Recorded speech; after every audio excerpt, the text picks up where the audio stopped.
paghanap buhay, masabi nating salamat sa Panginoon.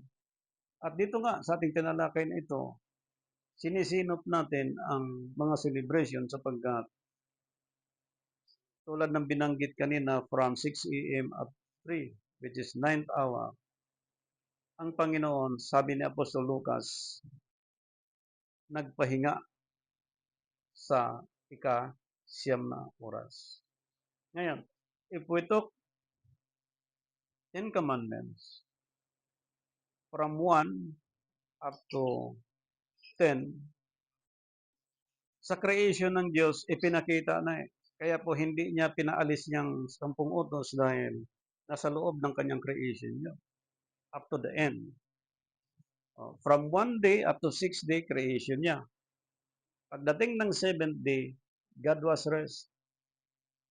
Ibig sabihin, bago nag-rest ang Diyos, kinikreate na ba si Adan?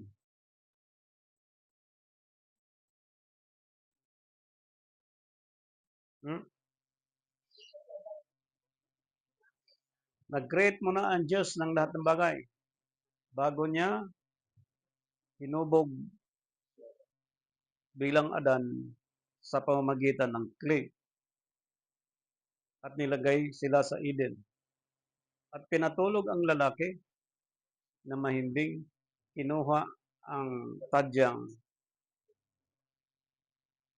mula sa lalaki at naging babae ang pangalawang nilikha ng Diyos mula sa balakang ni Adan. Saan galing ang babae?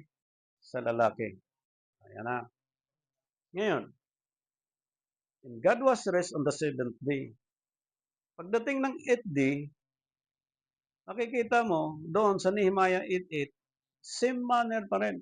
At yung same manner na 7 days, okay, ipinakita pa rin ng Diyos kay Moises sa panahon ng Israelita, yung 7 days nilang celebration, bukod doon sa creation ng Panginoon from 1 day up to 6 day up to 7th day, ipinakita ang trabaho ng Israel and supposedly trabaho din ng Gentile na maraming hintil ngayon hindi na nga nagsabat eh.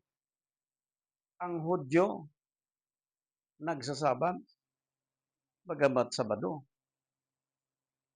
Pero karamihan sa mga hintil ngayon, hindi na nagsabat. Wala nang 7th day. Wala na sa kanila yon. Hindi na importante sa iba. Kasi pinasok nila yung salitang, save ka na, ba't ka pa magsabat? Ang save, based on the scripture, ligtas ka kung matyaga mong iniingatan ang ibanghelyong pinangaral ni Apostol Pablo. Liban na lang kung mali ang pananampalataya ng tao. Ibig sabihin, ang trabaho ng pagsunod sa sabat ng Diyos ay ang mga taong ligtas. Ang mga taong ligtas, sila yung mga tao na hindi pwedeng mag-twist sa Word of God. Sapagkat yung Diyos, Espiritu, na hayag sa kanyang larawan, na itong larawan niya ay Word, na itong Word na ito ang tinutwist sa panahon natin. Wala nang Sabat, wala nang mahalaga kung anong araw, kung anong buwan, basta may celebration, wrong. Ngayon, ipinakita po ng Revelation, yung third part, tatamaan ng Panginoon, at binanggit po dito, at ang bilang ng mga hukbong ng abayo ay makalawang 10,000, tig sa 10,000, aking narinig ang bilang nila. Narinig niya ang bilang nila. Ang tanong, ilan yon?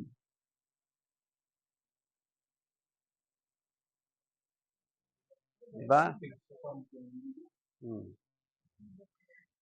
Makalawang 10,000, tig sa 10,000, aking narinig ang bilang nila. Sipin mo, pag binilang mo, anong tamang termino ang sasabihin mo? Aking binilang. Pero sabi niya dito, aking narinig. Ibig sabihin kung may dumaan sa harapan ng bahay mo na 3 tao, alam mo kung yung yapak nila, narinig mo na may dumaan, alam mo na 3 taong yun. Gano'n kagaling ang espiritu ni John D. Villamil magbilang. Kalimitan 'pag binilang ng tao ang isang bagay, gamit niya mata. At mismo binibilang niya 1, 2, 3, 4, 5, 6, 7, ganyan. At puwede kang pumikit ang mata, magbilang ka 1, 2, 3, 4, 5. Pero kung magbilang ka ng literal na ilang piraso 'yan, gaano kadami 'yan, titingnan ng iyong mata. Pero dito ang gamit niya, pandinig niya. Ang galing ng kaniyang spiritual, ears dito, spiritual. So, narinig ang bilang nila, and on those I saw the horses in the visions, and them that sat on them having breastplate of fire, and of jacinth, and brimstone, and the heads of the horses were as the heads of lions, and out of their mouths issued fire and smoke and brimstone. At nakita kong sa pagitain ang mga kabayo at ang mga nakasakay dito na may mga baluting gaya ng apoy at hasinto at ng asupre, at ng mga ulo ng mga kabayo ay gaya ng mga ulo ng mga leon. At ang kanilang mga bibig ay lumalabas ang apoy at usok at asupre. 18. Sa pamamagitan ng 3 salot na ito ay napatay ang 3 bahagi ng mga tao sa pamamagitan ng apoy at ng usok at ng asupre na nagsisilabas sa kanilang mga bibig. Pag-apoy, sunog. May asupre pa, usok, lahat yun lumabas sa kanilang bibig. 19. Sapagkat ang kapangyarihan ng mga kabayo ay nasa kanilang bibig at nasa kanilang mga buntot. Sapagkat ang kanilang mga buntot ay kawangis ng mga ahas at may mga ulo, at siya nilang ipananakit. Imagine, yung binanggit dito, ulo ng kabayo, leon, at mukha ng tao. Ang mukha ng tao, kung artistang pinakamaganda sa buong mundo, tingin mo maganda pero ang taglay katulad niya, hindi mo siya ma-identify. Sapagkat, ang alam mo, tao yan, babae o lalaki man yan, nakabihis, mamahalin ang suot, at kalimitan sa atin pag tumingin ka bilang tao, bilyonaryo yan. Pero hindi mo alam na ang taglay niyan sing tulad ng ulo ng kabayo o ng leon. Ibig sabihin mapanganib. Na itong binanggit natin sa scripture, yung Espiritu Diyos, yung word, yung salita Diyos, yung larawan niya, larawan ng Diyos. At yung larawan ng Diyos nagtubo sa sangdaigdigan na ang sinong sumampalataya sa Kanya hindi mapama, kundi magkaroon ng buhay na walang hanggan. Na itong larawan ito ay Espiritu. Na itong naging Espiritu, ito yung larawan ng Diyos, ito yung salita ng Diyos, na ito yung sumasa Diyos. So meaning, ang mga Christ believers, magiging tulad ni Kristo, Colossians chapter 2 verse 6, to live like Christ, sila ay magiging larawan ng Diyos. Na itong larawan ng Diyos magiging word.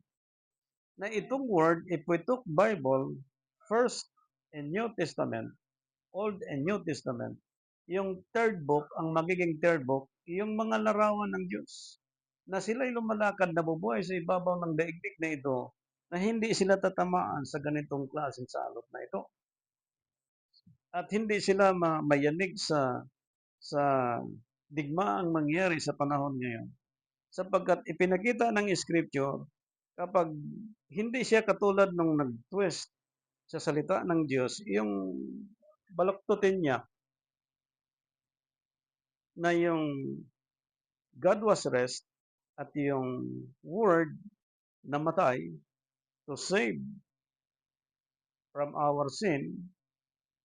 Nabuhay siya after 3 days and 3 nights at merong 7th day at merong first day of the week na yung araw ng 7th day of the week tulad ngayon sa competition ng 7th day of the week mula sa Prophecy chapter 9 verse 27 Daniel at yung 3 days and 3 nights ang anak ng tao sa ilalim ng lupa Matthew chapter 12 verse 40 ipinakita po yung day of resurrection after 3 days and 3 nights. Kaya sa time natin ngayon kung ikaw ay bishop, cardinal, pare, pastor, pag tinignan niyo po sa pag-view ng literal spiritual sa time natin, na malaki ang diferensya sa Gregorian calendar at sa Hebrew calendar, ibig sabihin may problema talaga ang paglilingkod sa Panginoon. Pag dumating sa iyo, yung aral na paglilingkod mula sa Panginoon, pag tinanggap niyo, napakapalad mo. Pero pag nirefuse ng sinumang tao, yung dumating na aral sa kanya, ang kingship time of Jesus Christ, hindi niya mahalata. Naakala niya, pagpapala na yung matamayong pala parusa na. Now, bago natin tutunguhin yon, tapusin natin tong verse 20. Okay. Hanggang 21 ito? Okay, 20. Chapter 9, verse 20.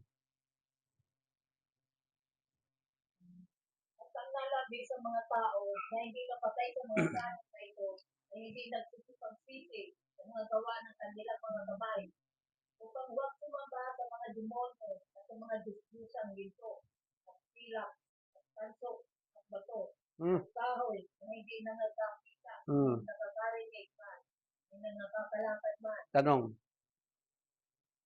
meron pa bang nagsasamba ngayon sa mga hindi lumalakad? Marami. Mga pamahiin.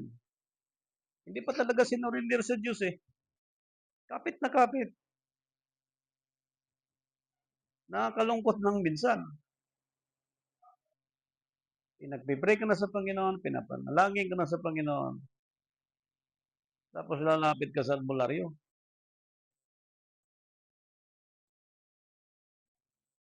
Ano nangyari? Bakit nagkaganon? Who is our Savior? God. In the name of Jesus Christ.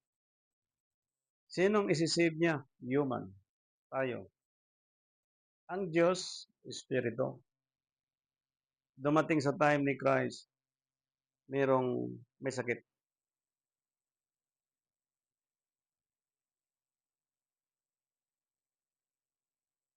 Nung tumanggap ng kagalingan ng isang tao, sabi ng Panginoon, pinagaling ka ng Diyos ng kanyang Espiritu. At ako'y nangaral sa iyo. Pag tinignan mo yung scripture na yon, hindi niya inangkin ang kanya na hindi kanya. Kundi, ibinalik niya sa Diyos ang kapangyarihan na gumawa sa pamamagitan niya. Now, yung gumawa sa pamamagitan niya bilang word, bilang larawan ng Diyos. Ginawa niya yon sapagkat ang gawa niya, hindi kanya, kundi galing sa Diyos. Kaya sabi niya, ang gawa ko hindi akin, kundi mula sa Ama. Ang pagkain ko ay upang gawin ang kalooban ng Ama.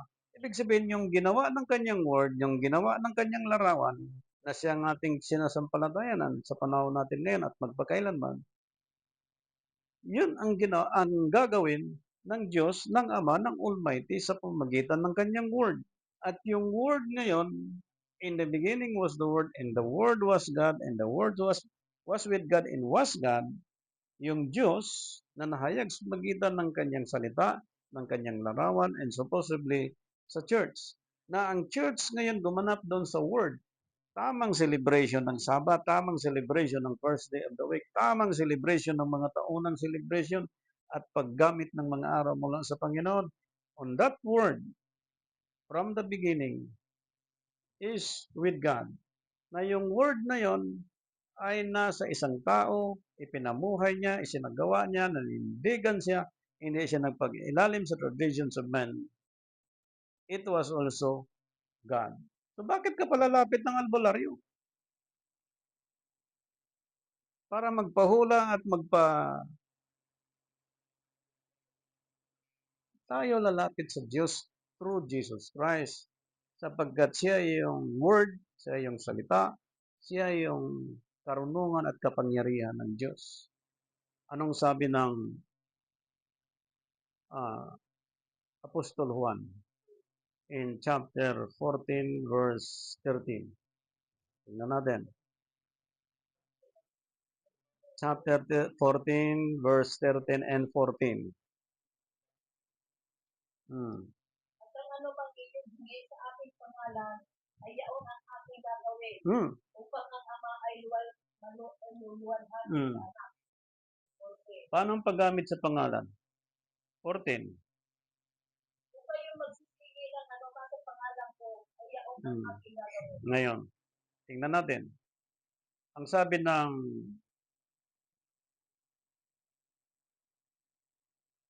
John chapter 17 verse 6.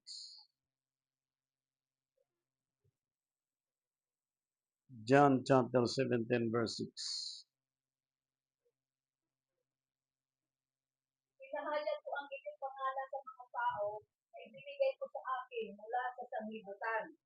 Sila'y iyo at sila'y ibinigay mo sa akin at tinupad nila ang iyong salita. Ibig sabihin, yung pangalang binigay ni Gabriel kay Mary nang ipangalan sa sanggol sa bata ay Jesus. At yung Jesus na mula sa Ama, pinamuhay ng bata after 30 years old, ayon sa Lucas. And then, nag-ministry siya to save and to redeem, so possibly 3.5. At nung nagtagumpay siya sa kanyang ministry after the cross of Calvary, after the days of His resurrection, tinawag siyang the Anointed One, the Holy One, and the Image One. I agree that in the name of Jesus Christ. Ibig sabihin, tinawag siyang Jesus, tinawag siyang Christ, tinawag siyang Jesus Christ. Yan ang tinukoy niya na yung pangalang binigay ng Ama sa kanya, ipinahayag sa mga tao. Yan din ang tinukoy ni Apostol Juan.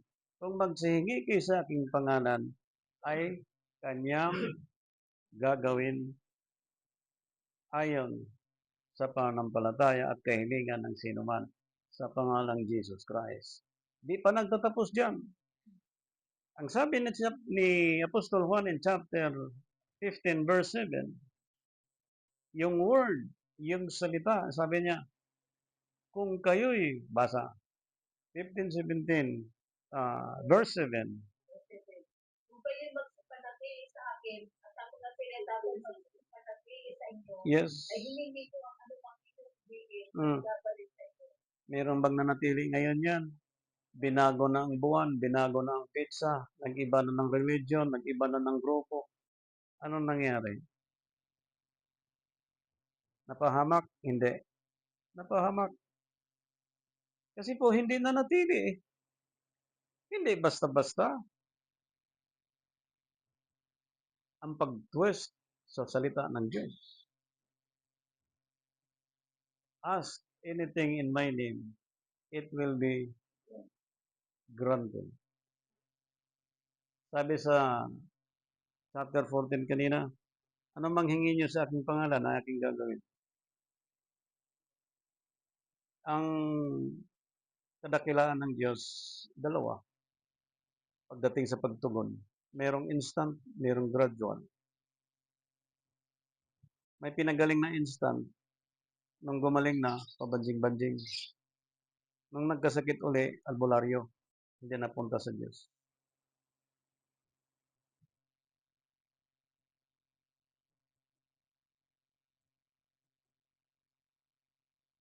Malinaw ang scripture. Saan galing ang pangalan? Sa Diyos. May iba pa bang pangalan? Wala na. Acts 4:12.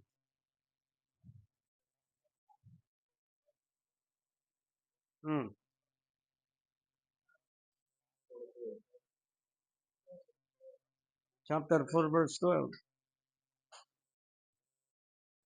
kanino mang iba ay walang kaligtasan. Mm. Sapagkat walang ibang pangalan sa silong ng langit na ibinigay sa mga tao upang natin ikaligtas. If we talk salvation, yes, in the name of Jesus Christ, we receive.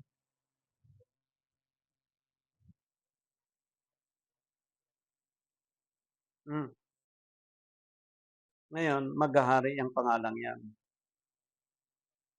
Ang Diyos, Espiritu, under His new name in the name of Jesus Christ. At yung name ng Jesus Christ, mahayag ngayon yan sa church. At ang church ay mag-celebrate ngayon ng tamang celebration ng oras, araw, buwan, at taon. Mangyari uli ang gulo sa First and Second World War. Hindi na pwedeng mangyari uli na lituhin tayo para baguhin ang apelyido because we are connected from the Judah tribe through Jesus Christ. Bakit king si Christ? Sapagkat mula sa Judah tribe, si David ay king ng Israel. Yung failure ni David, i-restore ni Christ ngayon yan by his kingship time. Now, sa kingship time niya, ano ngayon ang position dito? Tingnan natin na,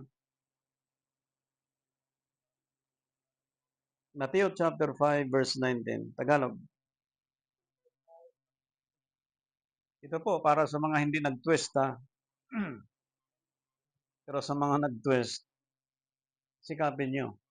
Sa Kaya tulong kung ng sino Diyos. man sumaway sa isa, nakaligtas ang mga utos na ito. Mm. At ituro ang kanya sa mga tao Mm. ay katawagin kaligtasan sa kaharian ng langit. Mm.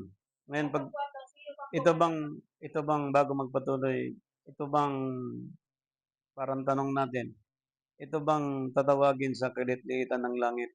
Si ba to? Ang promise ng Diyos sa kasalan, pauupuin niya ang mga guest, walang alipin. May nagsisilbi. Ito bang nagsisilbi na alipin? Si ba ito? O yung mga nakupo na pinakain at pinagsilbihan?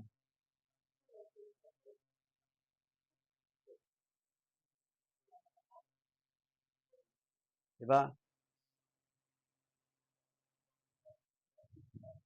Datapot ang sino mang gumaganap at ituro, ibig sabihin,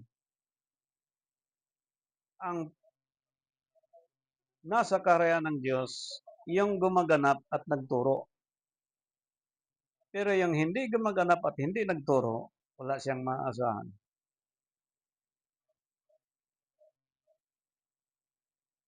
Ito'y tawaging dakila sa kaharian ng langit. Pero ang sabi ng Scripture, kaya't ang sino mang sumuway sa isa, sa kalitliitang mga utos na ito. Ibig sabihin, may pagsuway na doon sa kalitliitang utos na ito. Mula Genesis ang Revelation at ituro ang gayon sa mga tao. Ibig sabihin, yung pagsuway doon sa kalitliitan ng sulat, ng utos ng Panginoon. Diba, utos ng Diyos, magpahinga kayo sa ikapitong araw, gawin yung banal. Hindi na nagpahinga, wala ng 7th day, or may 7th day man, hindi angkop doon sa tinakda ng propesya, Daniel chapter 9. O, pagsuway sa kalitliitang utos yun. At yung kalitliitang utos na wala ng sabat, ibang araw ang sabat, at yung kaalamang ito, itinuro ang mga gayon. Ilang libo, milyon ng mga tao may ganong kaunawaan na ngayon. Sa mga tao, ay tawaging kalitliitan ng langit. Ang tanong, ligtas?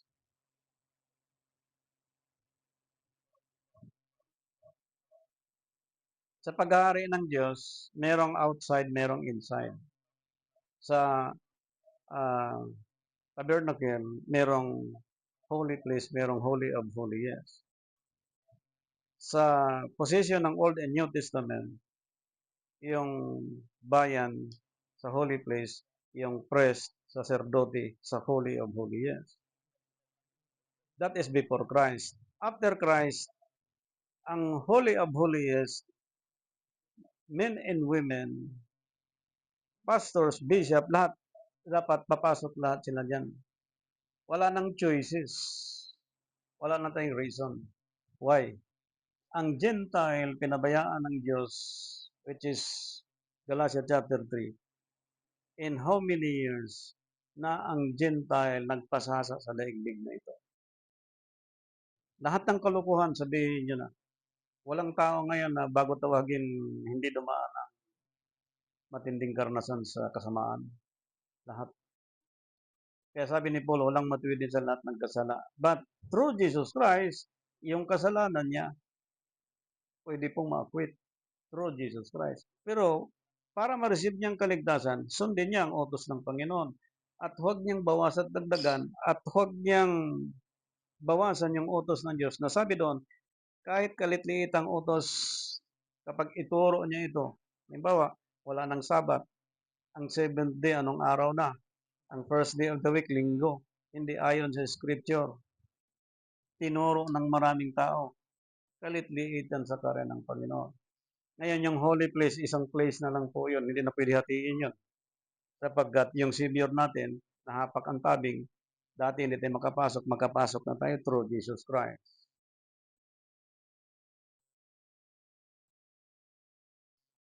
Kaya, mahirap pangakuhan ang tao ng kaligtasan sa mga tagapagturo, pero hindi naman talaga ligtas. Kaya pagdating dito po sa talatang ito, datapwat ang sinumang gumaganap at ituro, ito'y tatawaging dakila sa karya ng Panginoon. Sa English Bible, whosoever therefore shall break one of these last commandments and shall teach men so, he shall be called the least in the kingdom of heaven. But whosoever shall do and teach them, the same shall be called great in the kingdom of heaven. Great. Hallelujah. Di ba po? Kaya dito sa ating pinag-uusapan, bagamat mahaba ito, if we talk the kingship time of Jesus Christ or the kingdom of Jesus Christ. Malinaw. Hebrews chapter 12, he sat down the right throne of the Father as a King of Kings and Lord of Lords. Na dati, ang kanyang larawan, nag-save para sa mga tao. At yung mga taong sinisave, as a church today, sila ngayon ang susunod doon sa salita ng Diyos, which is God's Word. Never na dapat i-twist ng tao ang salita ng Panginoon. Kaya ang babala kanina, ipinakita po sa 2 Timothy, binasa kanina. For the time will come, ay dumating na eh. Okay? When they will not endure sound doctrine, but after their own lust shall they heap to themselves teachers having itching ears. Yes, there is God's promise. How many thousands, millions of God's promise? Body, soul, and spirit. There is millions of promise of God. There is eternal life, promise of God. Kaya hindi tayo o sino man na maproblema sa material, sa pera, sa anumang pangangailangan, o nagmamadali, hindi pwede ang sino man na parang magbuo siya ng sarili niyang plano, sarili niyang desisyon, pamamaraan, na siyang dahilan na naging twist ang salita ng Diyos. At kapag ginawa at nangyari ito, walang magiging patutunguhan. Kaya kawawa ang mga descendants sa panahon ngayon. Kaya si Christ, nagbuo siya ng 12, at yung 12 ay meron nagjuda sa kanya, at sa panahon natin, meron din. Hindi mawawala yun. Kaya lang, in-identify ni Apostol Pablo sa time natin, walang iba. Si Alejandre, binigay niya kay Satanas yun. Kaya, malaki pong aral sa ating panahon.